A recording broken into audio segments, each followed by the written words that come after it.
Hey, what's up, guys? Colin K. Batts from the Power Rangers Extended Universe, and you're watching Action Activate. Omega Access, SPD Emergency.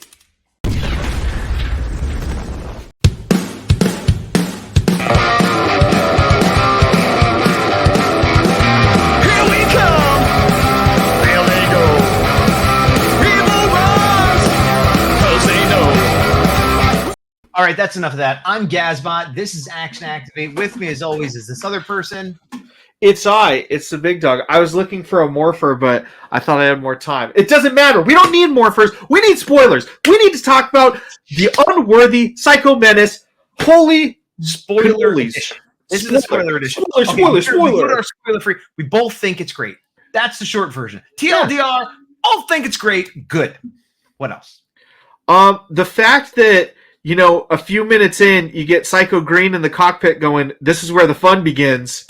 Damn Skippy, brother. Damn Skippy. This is where the fun begins and the beginning of many Star Wars quotes. Yes. We had talked about the homages and the reference visually and storytelling-wise, but there are tons of dialogue quotes and pulls from both Power Rangers and Star Wars specifically. Let's rewind to the beginning. That So the way that Countdown to Destruction got a little tweaked, I loved it and was just hooting and hollering the whole time. It was very. What at what point during that initial fight / loss, whatever, did you go, oh, like your peak hype in the first fight?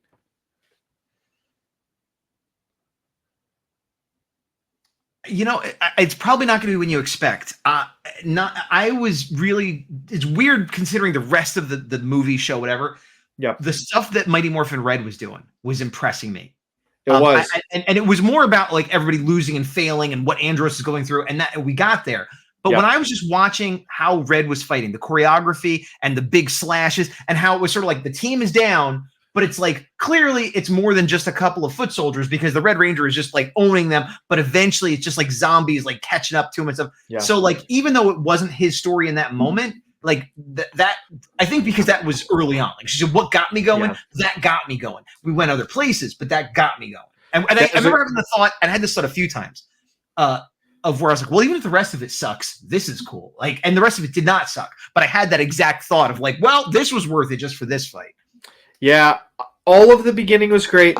Your answer is close but wrong. When Ninja is blasting people in his full Ninja armor, not the skinny Ninja, full Ninja armor, I lost it. That was awesome, and I love Ninja, but it didn't get me as much as the Red Ranger looking like, what it reminded me of like a Kratos God of War style fighting. Just like, yep, and I'm hitting you, and I'm not saying it was bad. I also loved it, but we had Ninja doing his Ninjetti Hadoukens on the cronies. It was awesome. And I forgot how much I like the Unworthy interpretation of Cogs. They look so much gnarlier in subtle ways. I love it. I agree. There was a lot of good stuff. Oh, here's something else I'll say, which I didn't say in the other review, but it's not a spoiler. But we were going to watch this yesterday. Yes. It didn't come out yesterday. Okay. We're not going to say much negative. I will say this. It was supposed to come out yesterday, and for reasons, it didn't come out until today. So that's why this is going to be going up late Tuesday, early Wednesday, because that's when it came out. But anyway. The biggest negative so far is, shoot, we didn't see it as quick as we could. That's about it so far. Yeah, but I'm just saying, like, that is a technical negative, but when I started watching this in the afternoon, and I wasn't planning on watching the whole thing. I was like, I need to watch this before tonight, but I don't know if this is the best time. Let me get it queued up. I'll make sure I know where it is. Okay, it's working. I started watching a few minutes, and then I was like, okay, how long is this? 30 minutes. I don't think I have 30 minutes to watch this. And then it was over. It moved. It moved at a quick clip. There wasn't a lot of fat to it. It kept me engaged. Yeah. And it's the fights were good, but it's not just fights because there have been plenty of like, well, that's a cool fight, but then it gets boring in between or whatever. And this did not have that at all. Yeah. It's so interesting because we talked about it in the other review. By the way, please check out that review and even our trailer review. Watch our stuff. We like talking, and we like talking to people, not just each other. Although we will talk to each other, but we will either way. You can't stop that, but we'd like more people involved. Yeah. So the thing about it, especially with things that have budget constraints like fan projects, is sometimes the fights either are most of it because that's what you can get away with, or the fights aren't because of limitations of the talent or story, whatever. This, like you said, had great moments of everything where it almost, and I mean this as a positive, not in an insulting way, it made me think I was watching this on like a streaming service and not having any of these real world constraints that I know the production has in terms of like hurdles. I meant to have images up while we were talking. The CGI was awesome. Amazing. Was it flawless? No. Was it perfect? No. Was it very, very good and better than most Power Ranger official stuff? Yes. Yes. Absolutely. 1000%. I don't know why I didn't have this stuff up while we were talking about it, but I'll just sort of throw random images that we were talking about. Great fight here. And the other thing in this fight that I liked, and I've seen other people talk about this with Andor, is especially for established properties, we see laser blasts, we see beams, all that stuff. This made you scared if you were getting hit. It wasn't sparks, oh man, hope we can save the day. No, people are getting holes in their chest. And even we saw that, and even Red Ranger, Mighty Morphin Red, who seemed to be like weathering some hits. He couldn't weather an infinite amount of hits, and he started kept trying to get up and eventually couldn't get up. It was like too much. And then she shows up, and I like the choice here. She's clearly going like, we win, hail, whatever, but you don't hear that. You just hear the atmospheric and the music and stuff. Yeah. Music in this, we talked about in the last review, on point. Great imagery there of, all right, I gotta, try to fight another day, I guess. There's nothing else I could do. The cloak is such a welcome trope, put it that way. Yeah. Oh, exactly. There's a nice commercial. With this, that beginning had great stakes, a lot of loss, and really just throws you right in on, hey, they lost, what's going to happen? Boom, 25 years. Smack you in the face. I'm going to stop showing things. And I thought, like, 25 years, I'm like, isn't it the 25th anniversary? And it is, like, but I had to think about that. I'm like, that's a specific number. That seems to do the math, right? Yes. Really a great way of, showing 25 years in space and their take on it. Because obviously this is similar but different. They talk about it in the beginning. We kind of have the Morphin Master act as the Watcher in Marvel. I know they said was a big homage. I'll give a nitpick. Because I will see this whole thing was like it was all good. But just to be fair, I did have a few nitpicks. I did not like the filter or whatever they had on the Morphin Master. Okay. Because I watched that opening stuff, like, this is all great. Like, I have no qualms, whatever. And then the Morphin Master starts talking, was like, a million years later. And I'm like, wait, what? And like, I could hear him, but it's just like a little bit too something on there. I didn't notice I was involved. I was invested. We've seen Psychos in a lot of fan film stuff, and discrediting those other projects. This is the scariest I've felt the Psychos have been. They had that like Joker vibe of like, they're silly because they're nuts. Like, who knows what they're going to do. Specifically Gold, because Gold is a new character. It reminded me of like Carnage in Marvel. Like, that's a great analogy, because Red is Venom. That's a great, because Red is Venom. They're crazy, they're evil, they're powerful until Carnage shows up, and then it's like, get out of here. And he has this fight with his staff and stuff. And when I watched the credits and I kind of got to see, who the suit actors were, who the stunt suit actors were, it really made a lot of sense, because I'm butchering the last name. Eric Fuchs. I don't know if it's. I don't know how to pronounce it. Sorry, Eric. Yeah. But he's the Red Ranger in Unworthy. He's the Mighty Morphin Red. And he does the stunt coordination, all that. And he's just really talented as a martial artist. So seeing him do the twirls with the blade weapon. And the thing that I really appreciated about it was we called this out in our trailer review, where the ends of his staff are pieces of like a Thanos, like, Halloween costume. You say we, and we did, but that was more you than me. You really. All right, it was me. It was me, guys. All right. And one thing that weapon I think is dumb in the context is the blades are like a giant propeller. I'm like, how do you even wield that thing? Does it just fine. Eric, you did it so freaking cool. At no point did I go, that was an awkward slash. That was an awkward way. No, the whole time it was amazing. And I was just, the second he took down one person, I'm like, they're all dead. Yeah. And I'll say They're all also gone. regarding all the fight choreography was really nice. Yeah. And the psychos, their personalities were good, and the dynamics between them were good. You know, Yeah. They were all evil and crazy, but not the same. You know, so that was good. But I also this is like a weird thing to focus on, but I love how much they used the electricity. Yes. Not because, oh, that's my favorite attack, but like if you have an electric attack, why wouldn't you just use it all the time? Maybe it works, maybe it doesn't, maybe it distracts. But like if I had that power, every fight I got into, I'd be like, blah! Also, I'll do other things. And they all did it. I'm like, great, good. That's what you do if you have that power. So it's also funny because with the Lightning Collection figures, they all have it. I'm like, I don't totally remember them always using it. Well, in this headcanon, they're using it all the freaking time. I feel like that happens a lot of times with ancillary media, whether it's official or not, is they take like that one gadget they had that one time or that power they barely use and go, why don't they do that more? And they explore it, and that's what they've done here. Yeah. God, there's so much I loved. Okay, go ahead. You. Going back to visual effects, one of the best visual effects, and I forgot. Beautiful Diz is credited as having done the effects. The Astro Mega Ship, dude, blazing in, and wow, everything about. And this is a case where it was technically proficient. The CGI was good, the modeling was good, the animate, but the choices of like the way it was like a silhouette and then fire, and there's like roar here. It was like wow, and the music's like it was like the Terminator. It was like every anime hero coming in. It was just.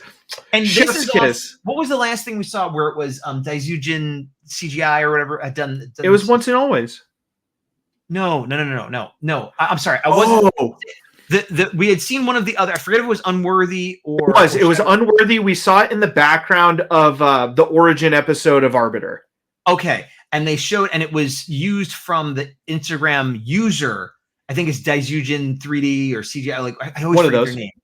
And it was very good. And I remember saying, like, I had seen their work on Instagram and like, why don't people use this? And it's very good. And it is very good. And it was very good. But this just went, we're a little bit better now. You know, it's like the other thing in terms of just smart choices, you have a spaceship that does spaceship things, that can turn into a robot that does robot things. You don't always need one, and you don't always need the other. But if you have a freaking transformer, you're going to have it transform when it needs to, and they did it. They're like, hey, it's a robot. Did the thing, spaceship again, fly away. Yeah. Dude. It was fantastic. It was so good. Once we get into the ship, you know, it's a lot more... kind of setting the stage for where we're at. Because obviously, a very quick, abrupt jump to 25 years later. What's going on? Rangers are dead. As far as we can tell, Rangers are dead. I never felt lost. I never felt like, what's going on? Yeah. I got it the whole time. No, it was just the gravity of it, of like, God, how are the heroes going to win? You know what? I'll give another complaint, which is actually a compliment, kind of like we had to wait an extra day. I wish this was not connected to the main Arbiter Unworthy timeline, or at least not yet, because I wanted to see the next episode of this. Yeah. I wanted to see the relationship between Red and Gold Psycho Rangers. I wanted to see if or the episode 0, just more of this universe. I wanted to see where it was going next. And while I understand that this was a side adventure, and I am interested in the main adventure too, that I wish, and I understand budget, time, real life things, but I would have liked to have seen like 2 or 3 episodes of this and then have the Arbiter come in. Which again is a huge... It's a compliment. Yeah. It's a compliment. In 30 minutes, you made us fall in love with this universe, and we went, can I have more, please? Yeah. Well, and they did give us kind of an Act 1 and Act 2. Well, not an Act 1. They had the corridor scene with Andros, which is Luke in The Mandalorian. Yep. Fine. And they even say lines from Star Wars. Yep. Fine. But we kind of knew that was coming from the trailer. But I like that before that, we have the Psycho come in, and then the Dark Troopers, I don't remember what their name is in this, they come in and slaughter everyone. So it's sort of like the evil version, like the Rogue One Darth Vader corridor version. Yeah, I was thinking the same thing. And then 10 minutes later, it's like, okay, now we're going to flip it and do the same thing we just did, but you're going to still like it. Well, the other thing that I think is cool is when we see Luke in Mandalorian, he's had all this time. He's not omnipotent, but he's like, oh my gosh, we know you're the best. We just saw this guy barely live. Right. Yes. Mere minutes ago. Then I will. Okay, then here's my, again, nitpicky complaint that is a compliment. Well, not a compliment, but I wish that wasn't in the trailer. I understand why it was in the trailer because it's a great selling point, but I did know that was coming. So it didn't shock me. I was like, oh, here comes the part where he destroys everyone. The subtle differences and updates to his suit in the future version, I really liked. The all black across, the metallicness. Now here's because I don't think I was watching closely enough. At some point when he was fighting, I think when he was fighting Golden Red, he used the Battleizer. Yeah. That was cool. But did he not have the white pieces before he used the Battleizer? I don't remember. Okay, because I remember when he used the Battleizer, I'm like, okay, he didn't get the big muscle suit. Did something change, or did he just power up? And then I noticed the white pieces, and I was like, wait, were they there before, or did he get those? And that's when I started wondering if that's when the suit. To me, I interpreted it, and maybe that was residual.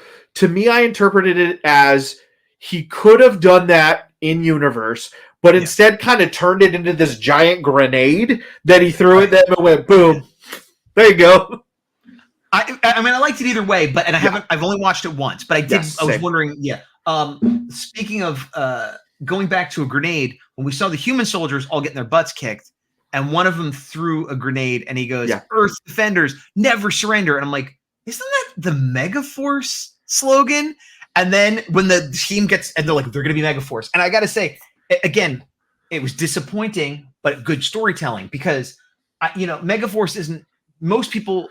Megaforce isn't their favorite season. If you grew up with it, if you were a kid and that was your season, sure. But the average person, that's not their favorite season. And it's not my favorite season either. But I have soft spots for certain seasons. And Megaforce, I'm a little bit soft on because it was near the beginning of my. You just love Robo Knight. Keep going. I do love Robo Knight. No, but I like the idea of the keys. I haven't seen Ghosager or Gokaiger, full disclosure. But I liked the idea of redemption for that team, redemption for that concept. So when they're like, "There's the keys," I was like, I was getting hyped, and they played the song. Yeah. And I used to play the phone game where you could win stuff. So that song was way in my head. I'm like, "Oh, they're doing it!" And then Psycho's coming like, "Nope!" And I was like, "Oh!" And I was so mad. And this is good storytelling. That's a compliment. But I was so mad because I wanted to see what they were going to do with Megaforce and make him cool. No, that again lent credence to how great the Psychos were in this because. The things we wanted to see as viewers, they're like, nah, we're not even messing with you in universe. We're messing with you out of universe. You don't get to see our version of Megaforce. No, we're gonna just shock somebody kind of to death. We don't know if he's a corpse. Who knows? So then, we're coming towards the end, and Gold is about to get away. He's like, "Fair play, you got me." A knife comes out of nowhere. I didn't realize that was gonna be the Arbiter. I was like, "Wait, what?"